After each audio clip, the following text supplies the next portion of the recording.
प्यारे बच्चों, बड़ी माँ की कहानियों में आपका स्वागत है।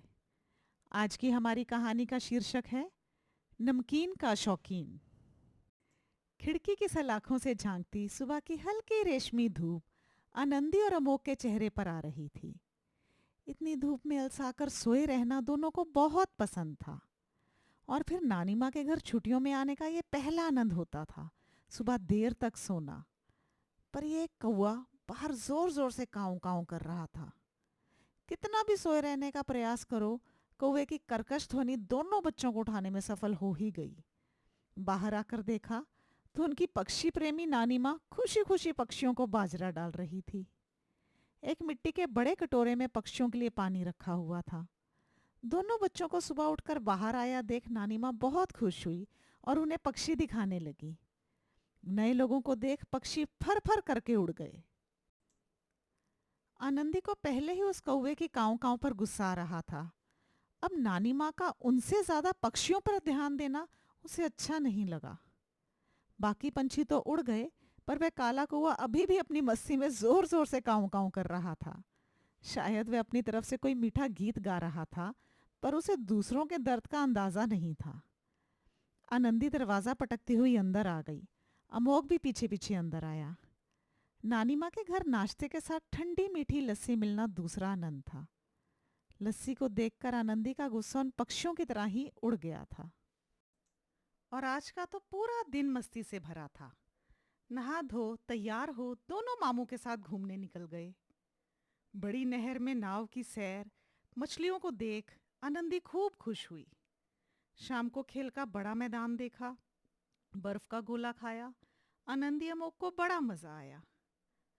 आज आनंदी और मोक बहुत खुश थे, पर नानी माँ खुश नहीं थी। इतने दिनों बाद आए थे बच्चे, लेकिन 2 ही दिन में वापस जाना था। नानी माँ उदास थी, पर किसी से कुछ नहीं कहा।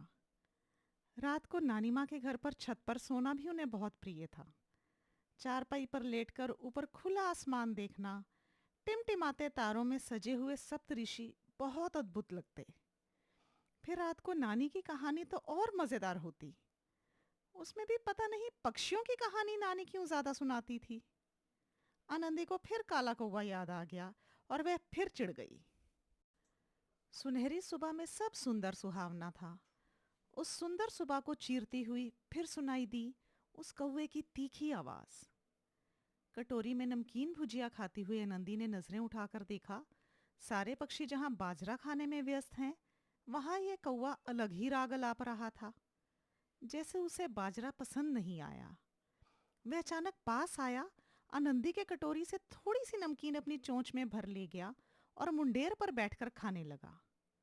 आनंदी डर से चीख पड़ी। पीछे से अमोघ चश्मा संभालता ताली बजाता हुआ बोला, अरे ये तो नमकीन का शौकीन निकला। आनंदी ने बाकी बची नमकीन भी दीवार पर बिखेर दी। वे धीरे धीरे नमकीन खाने लगा। आनंदी को मजा आने लगा। आनंदी रात को फिर अगली सुबह का इंतजार करने लगी कि उस कौवे को नमकीन खिलाऊंगी। अगली सुबह जल्दी उठ आनंदी कौवे का इंतजार करने लगी। सही समय पर कौवा आया। आनंदी ने नानी के साथ जाकर नमकीन डाली। कौवा खाने लगता तो उसे बड़ा मजा आता। अब उसे भी नमकीन का शौकीन कौवा बड़ा पसंद आने लगा। दोपहर को आनंदी ने अमोघ से कहा, भाई क्यों ना हम अपनी बाकी छुट्टियां भी नानी माँ के घर ही बिताएं? रोज कितने प्यारे दोस्त मिलते हैं यहाँ। अमोघ ने हाँ में सिर हिलाया और नानी माँ ने जब ये सुना तो उनकी खुशी का कोई ठिकाना ही नहीं रहा।